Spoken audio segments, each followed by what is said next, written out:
மெய்வெளியின் செய்திகள் ஆதரவு வழங்குவோர் Satcon Holidays.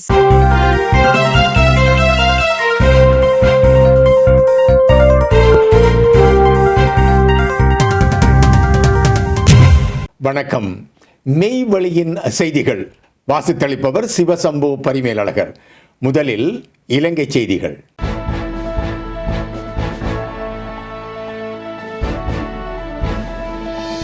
விடுதலை புலிகளை நினைவு கூர்ந்தால் சட்ட நடவடிக்கை, நலிந்த ஜெயதிச அமைச்சர் அறிவிப்பு. நாட்டில் 30 ஆண்டு காலமாக இடம்பெற்ற சிவில் யுத்தத்தில் உயிரிழந்த தமது உறவுகளை நினைவு கூர்வதற்கு எவ்வித தடையும் இல்லை. ஆனால் பயங்கரவாதிகள் நினைவு கூறப்பட்டால் அவற்றுடன் தொடர்புடையோருக்கு எதிராக சட்ட நடவடிக்கை எடுக்கப்படும் என அமைச்சர் நலிந்த ஜெயதிச தெரிவித்துள்ளார். அமைச்சரவை தீர்மானங்களை அறிவிக்கும் வாராந்த ஊடகவியலாளர் மாநாடு கொழும்பில் உள்ள அரசாங்க தகவல் திணைக்களத்தில் நேற்று இடம்பெற்ற போதே அமைச்சர் இதனை தெரிவித்துள்ளார். மேலும் நாட்டில் இடம்பெற்ற சிவில் யுத்தத்தில் ஆயிரக்கணக்கானோர் தமது உறவினர்களை இழந்துள்ளனர். இழந்த தமது உறவினர்களை நினைவு கூர்வதற்கு ஒவ்வொரு பிரஜைக்கும் உரிமை உண்டு. அதற்கு வித தடையும் இல்லை. இதனை அரசாங்கம் பல சந்தர்ப்பங்களில் அறிவித்திருக்கின்றது. ஆனால் அந்த போர்வையில் பயங்கரவாத அமைப்பினை சார்ந்தவர்களை நினைவு கூற அனுமதிக்க முடியாது. அவ்வாறு செயற்படுபவர்களுக்கு எதிராக சட்ட நடவடிக்கை எடுக்கப்படும். கடந்த ஆண்டு நவம்பரில் நமது அரசாங்கம் முழுமையாக ஆட்சியை பொறுப்பேற்றது. அன்றிலிருந்து கடந்த ஓராண்டு காலத்துக்குள் பல்வேறு சந்தர்ப்பங்களில் சில குழுக்களால் இனவாதத்தை தூண்டுவதற்கான முயற்சிகள் முன்னெடுக்கப்பட்டன. ஆனால் அந்த முயற்சிகள் வெற்றியளிக்கவில்லை. இனங்களுக்கிடையில் ஒற்றுமையையும் நல்லிணக்கத்தையும் ஏற்படுத்தி நாட்டில் அமைதி ஒழுங்கை பாதுகாப்பதற்கான சகல நடவடிக்கைகளையும் அரசாங்கம் முன்னெடுக்கும் என தெரிவித்துள்ளார். புத்தர் சிலை நிறுவியதற்கு தொல் திருமாவளவன் கண்டனம், சமஷ்டிக்கு வலியுறுத்தல். புதிய அரசமைப்பில் தமிழர்களுக்கான இறைமையுடன் கூடிய சமஷ்டியை உறுதி செய்வதே ஆக்கிரமிப்புகளிலிருந்தும் ஆதிக்கத்திலிருந்தும் தமிழர்களை விடுதலை செய்யும் என விடுதலை சிறுத்தைகள் கட்சியின் நிறுவனர் தொல் திருமாவளவன் தெரிவித்துள்ளார். திருகோணமலையில் புத்தர் சிலை நிறுவப்பட்டதை கண்டித்து வெளியிட்டுள்ள ஊடக அறிக்கையிலேயே அவர் இவ்வாறு குறிப்பிட்டுள்ளார். திருகோணமலை பகுதியில் புத்தர் சிலை ஒன்றை சிங்கள பௌத்த பிக்குகள் நிறுவியுள்ளனர். இடதுசாரி பாரம்பரியத்தை சார்ந்தவர்கள் என காட்டிக்கொள்ளும் ஜேவிபி அரசு வழக்கமான சிங்கள பேரினவாத அரசுதான் என்பதை உறுதிப்படுத்தும் வகையில் செயல்பட்டுள்ளது. தமிழர்களின் தாயகமான ஈழ மண்ணில் கலாச்சார படையெடுப்பை நடத்தும் ஒரு வடிவமாக ஆங்காங்கே கௌதம புத்தர் சிலைகளை நிறுவும் நடவடிக்கைகளில் சிங்கள ஆட்சியாளர்கள் தொடர்ந்து ஈடுபட்டு வருகின்றனர். தமிழ் மண்ணை சிங்களமயப்படுத்துவதையும் பௌத்த மயப்படுத்துவதையும் ஒரு செயல் திட்டமாக வரையறுத்து தொடர்ந்து செயல்பட்டு வருகின்றனர். வலதுசாரிகள் மட்டுமன்றி இடதுசாரிகளும் அதனை தொடரும் நிலை உள்ளது. இதன் மூலம் அதிபர் அனுரகுமார திசாநாயக்காவும் கடந்த கால அதிபர்களைப் போலவே இலங்கை தீவை சிங்கள பௌத்தர்களுக்கு மட்டுமே உரியதாக நம்புகிறார் என அறிய முடிகின்றது. இதற்கு அவர்களின் அரசமைப்பு சட்டம்தான் வழிவகுக்கின்றது. சிங்கள பௌத்த பெரும்பான்மை வாதத்தை அடிப்படையாக கொண்ட ஒற்றையாட்சி நிர்வாகத்தை கொண்டதாகவும் தமிழினத்தை ஒடுக்குவதற்கான பேரினவாத கூறுகளை கொண்டதாகவும் அரசமைப்பு சட்டம் இருப்பதே இதற்கு காரணமாகும்.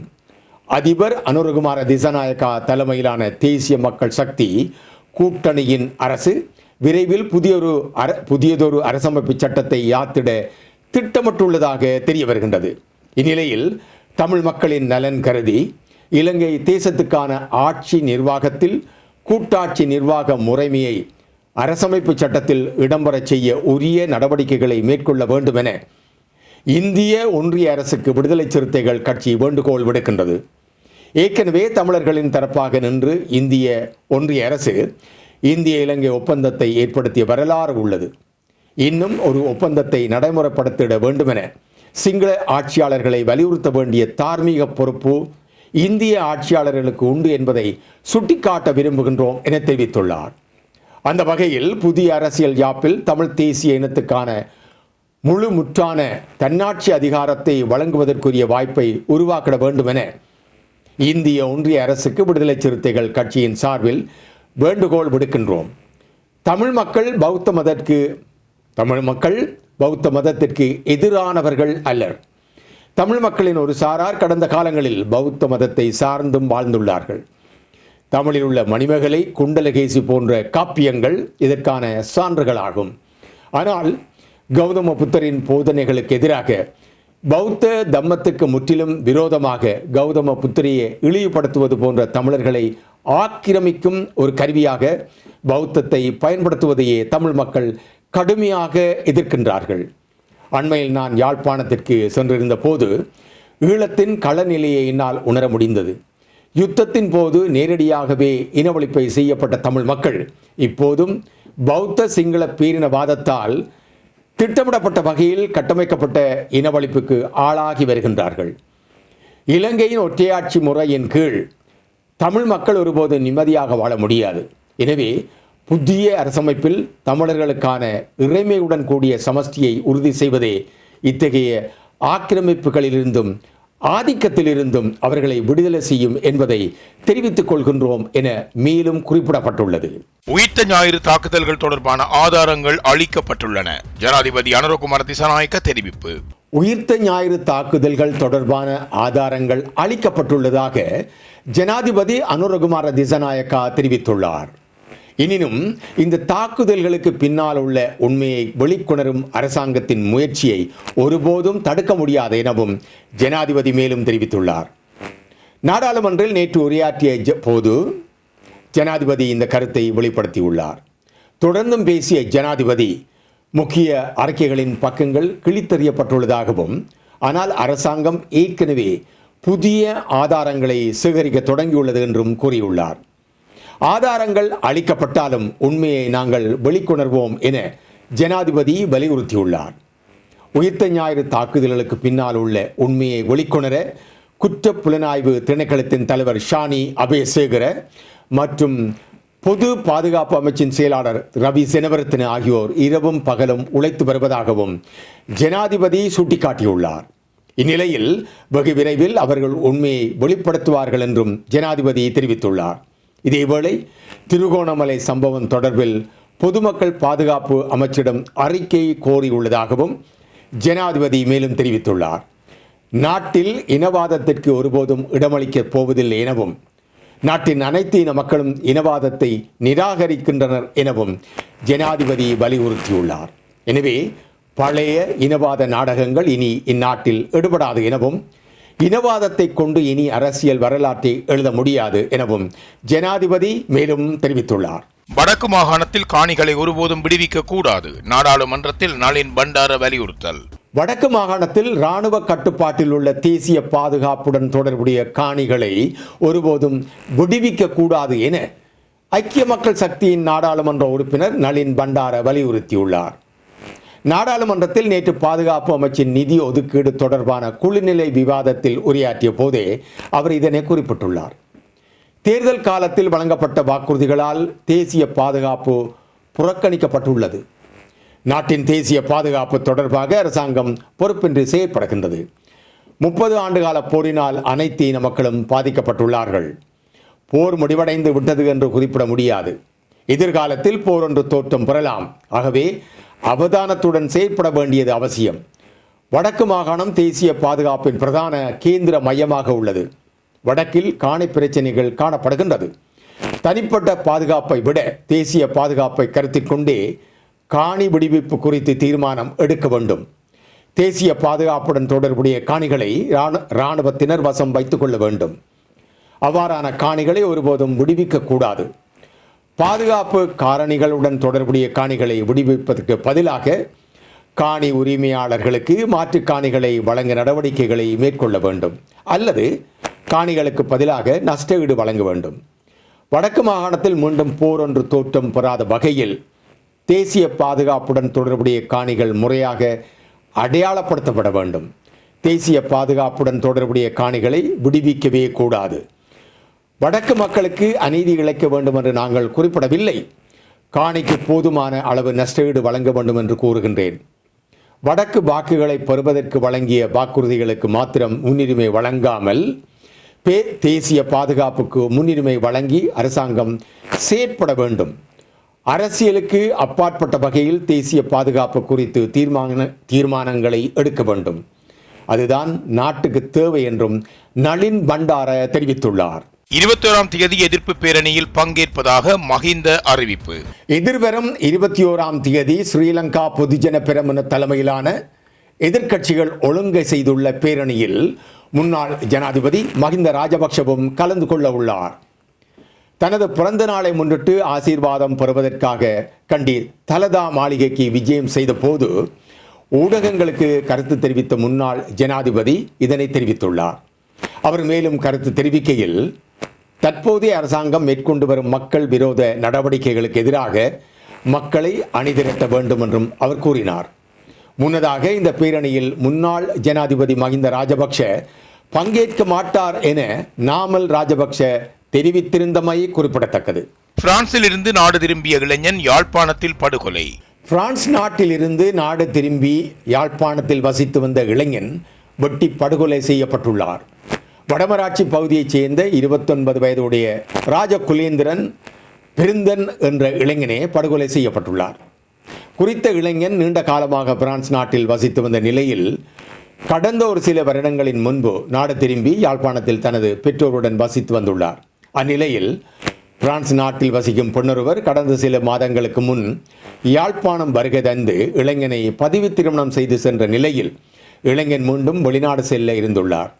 இந்நிலையில் நேற்றைய தினம் செவ்வாய்க்கிழமை இரவு இளைஞனுக்கு தொலைபேசி அழைப்பொன்று வந்ததை அடுத்து இளைஞன் வீட்டிலிருந்து வெளியே சென்ற நிலையில் இன்றைய தினம் புதன்கிழமை வீட்டிற்கு சற்று தொலைவில் சடலமாக மீட்கப்பட்டுள்ளார்.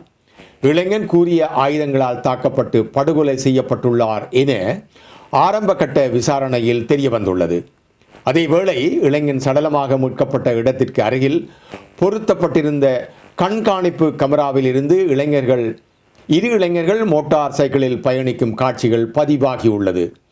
குறித்த இரு இளைஞர்கள் தொடர்பில் அவர்கள் பயணித்த மோட்டார் சைக்கிளின் அடிப்படையில் விசாரணைகளை முன்னெடுத்துள்ளனர். அத்துடன் இளைஞனுக்கு வந்த தொலைபேசி அழைப்பு தொடர்பிலும் போலீசார் விசாரணைகளை முன்னெடுத்துள்ளனர்.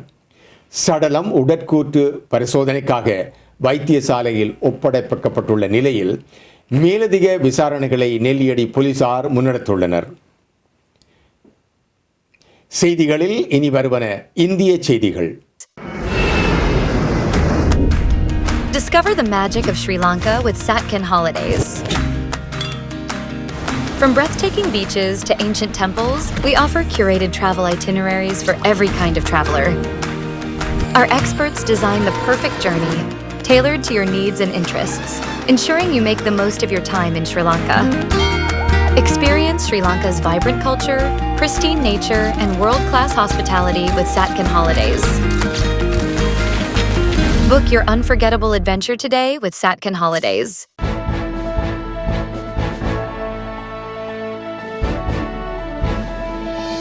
தமிழ்நாட்டு மக்களை பழிவாங்கும் பாஜகவின் கீழ்மையான போக்கு, ஸ்டாலின் ஆதங்கம்.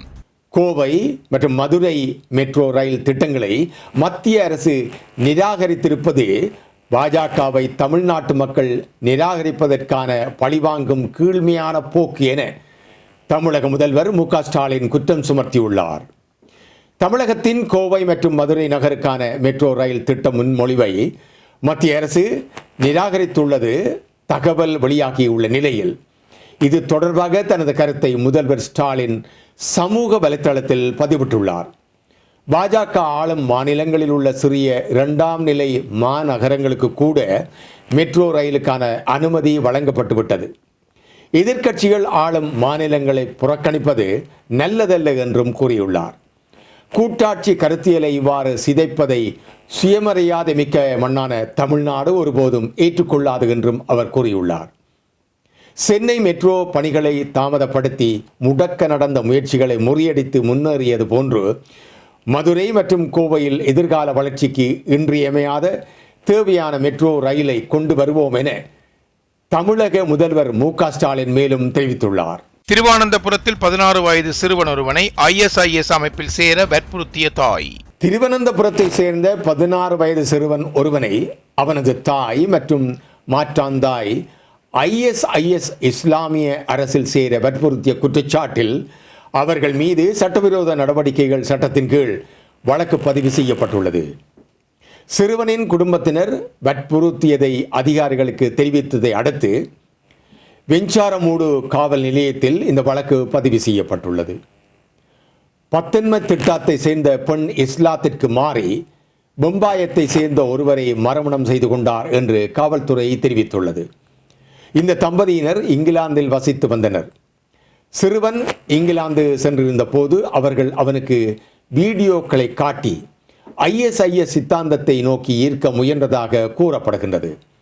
தம்பதியினர் கேரளா திரும்பிய பிறகு சிறுவனை அட்டிங்கலில் உள்ள ஒரு மதக்கல்வி மையத்தில் சேர்த்தனர். அங்குள்ள ஆசிரியர்கள் அவனது நடத்தையில் திடீர் மாற்றத்தை கவனித்ததாகவும் அவனது தாயின் உறவினர்களிடம் தகவல் தெரிவித்ததாகவும் அவர்கள் காவல்துறையை அணுகியதாகவும் கூறப்படுகின்றது. செய்திகளில் தொடர்பான உலகச் செய்திகள்.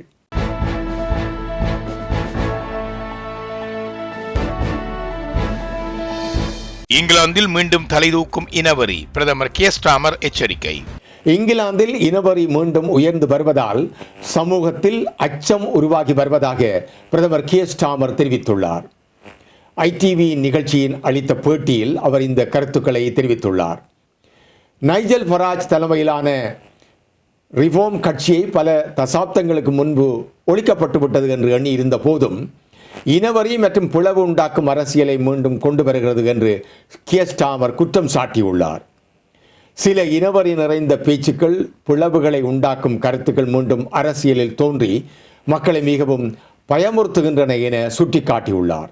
அதேவேளை சுகாதார செயலாளர் பெஸ் கீட்டிங் 1970களில் இருந்த அருவருப்பான இனவரி மீண்டும் சமூகத்தில் சாதாரணமாகி வருவது கவலைக்குரியது என்றும் NHS பணியாளர்கள் இதனால் பாதிக்கப்படுகின்றனர் என்றும் எச்சரித்துள்ளார்.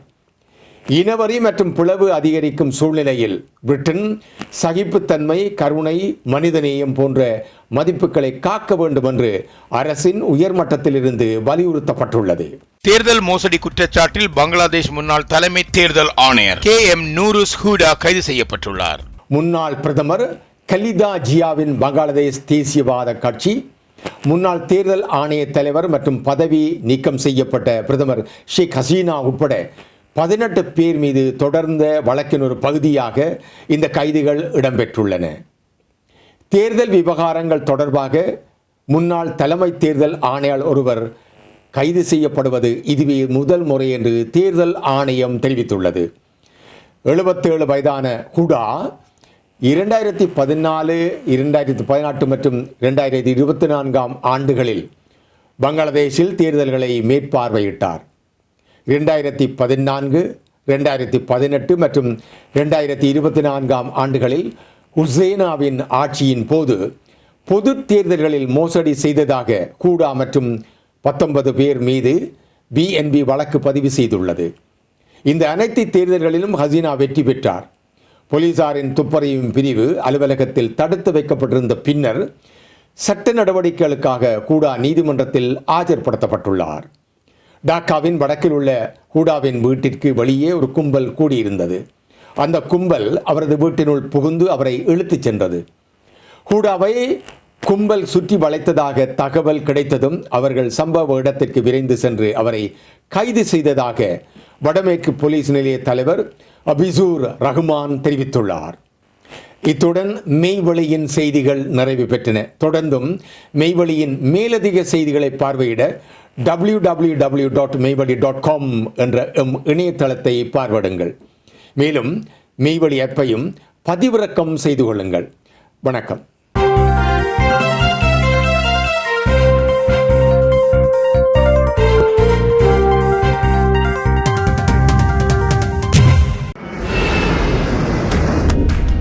Discover the magic of Sri Lanka with Satkin Holidays.